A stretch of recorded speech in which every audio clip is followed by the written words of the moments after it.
በክልሉ የማህበራዊ ክላስተር አስተባባሪና የትምህርት ቢሮ ኃላፊ አቶ አልማው ዘውዴ በካፋ ዞን ቦንጋ ከተማ በሚገኘው ባርታ አንደኛ ደረጃ ትምህርት ቤት ተገኝተው ፈተናውን ባስጀመሩበት ወቅት እንደገለጹት ባለፉት ጊዜያት በትምህርት ዘርፍ የተከናወኑ የሪፎርም ስራዎችና የምዘናና አስተዳደር ስርዓቱን የማዘመን ተግባራት ለትምህርት ጥራት መሻሻል አይነተኛ ሚና እየተጫወቱ ይገኛል ብለዋል። በትምህርት ሴክተር ውስጥ ከተወሰዱ የሪፎርም ስራዎች ውስጥ አንዱ የትምህርት ምዘናና አስተዳደር ስርዓቱን ማዘመን ነው።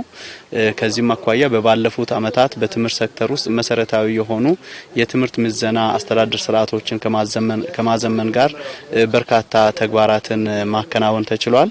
በዚህም ውስጥ እንደ ክልል በተለይም የ8ኛ ክፍል ተማሪዎችን ከምዝገባ ጀምሮ ውጤት እስከ ማሳወቅ ድረስ ያሉትን የፈተና አስተዳደር ስርዓቶችን በቴክኖሎጂ እንዲደገፍ ማድረግ አንዱ በትምህርት ሴክተር ውስጥ በራሱ የሚተማመን የፈተና አስተዳደር ስርዓቱ የዘመነ እንዲሆን ከማድረግ አኳያ በተሻለ መንገድ አጠቃላይ በጅምር ደረጃ ጥሩ ስራ ተሰርቷል ተብሎ የሚወሰን ነው። በክልሉ በአጠቃላይ 32899 ተማሪዎች በ1094 የመፈተኛ ጣቢያዎች ፈተናቸውን እየወሰዱ ሲሆን ከእነኚህም ውስጥ 15590 ያህሉ ሴቶች እንዲሁም 17309 ወንዶች መሆናቸውን የቢሮ ኃላፊ ጠቁመዋል። አቶ አልማው አክለውም በክልሉ የ6ኛ ክፍል ዞናዊ ፈተና በሰላም መጠናቀቁን አስታውሰው የ8ኛ ክፍል ክልላዊ ፈተናም በተመሳሳይ መልኩ በአግባቡ እየተከናወነ መሆኑን ተናግረዋል። 57049 ተማሪዎቻችን 6ኛ ክፍል ላይ ተፈትነዋል። በድምር ወደ 89000 በላይ ተማሪዎቻችን የ6ኛና 8ኛ ክፍል ክልላዊ ፈተናዎችን እንዲፈተኑ የተደረገበት ሁኔታ ነው ያለው። በቀጣይ የሚሰጠውን የ12ኛ ክፍል ብሔራዊ ፈተናም ከ55 በመቶ በላይ የሚሆኑ ተማሪዎች በበይነ መረብ እንደሚፈተኑ የገለጹት ኃላፊው ይህ አሰራር ኩረጃን ከማስቀረት ባለፈ የምዘና ስርዓቱን በእጅጉ የሚያሻሽል መሆኑን አስገንዝበዋል።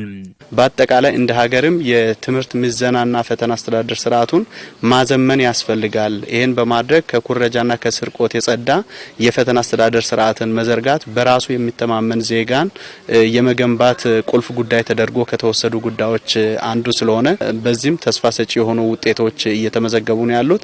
ቀጣይ ደግሞ ተማሪዎቻችን ለማብቃትም አመቱን ሙሉ የተሰሩ ስራዎች ተደምረው ተማሪዎቻችን በስነ ልቦና የማዘጋጀት ዛሬም ክፍል ውስጥ ስናስጀምር የልጆቻችን ሳይኮሎጂ ስንመለከት በጣም በተረጋጋ ሁኔታ ለመፈተን እየተዘጋጁ ያሉበት ሁኔታ ማየት ተችሏል።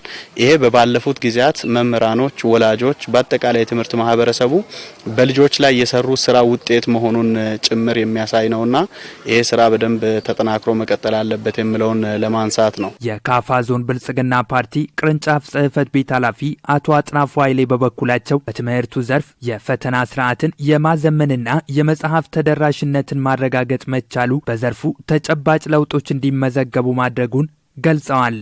በተለይ በእኛ ዞን ነባራዊ ሁኔታ በየአመቱ አዳዲስ ሞዴል ቅድመ አንደኛ ትምህርት ቤቶችን ያስገነባን ነው ያለነው። በዚህ አመት ብቻ 19 ትምህርት ቤት ለመገንባት ከያዝነው ውስጥ 15ቱ በአሁኑ ሰዓት ተጠናቋል ማለት ነው። ብዙዎችን አስመርቀን ወደ ስራ አስገብተናል። ምክንያቱም ገና በህፃንነት ነው ተማሪዎች ለመስራት ያለብን። ተማሪዎች ከታች ተበላሽቶ ከታች በአግባቡ ሳይያዙ አድጎ ገና ሃይ ስኩል ላይ ሲደርሱ ብቻ ስለ ትምህርት ጥራት መነጋገር ያን ያክል ለውጥ አያመጣም የሚል ድምዳሜ ላይ ተደርሶ በዛ ልክ ብዙ ስራዎችን ስንሰራ ቆይተናል። በካፋ ዞን በሁሉም ወረዳዎች 10692 ተማሪዎች በ434 የመፈተኛ ጣቢያዎች ፈተናውን እየወሰዱ እንደሚገኙ የገለጹት ደግሞ የዞኑ ትምህርት መምሪያ ኃላፊ አቶ ሙሉጌታ መሸሻ ናቸው። በዞን ደረጃም በክልል ደረጃም በአገር አቀፍ ደረጃም የሚሰጠው ፈተና የተማሪዎችን አጠቃላይ ወደ ቀጣዩ ክፍል የሚሸጋገሩበትን ብቃት የሚመዝን ፈተና ነው።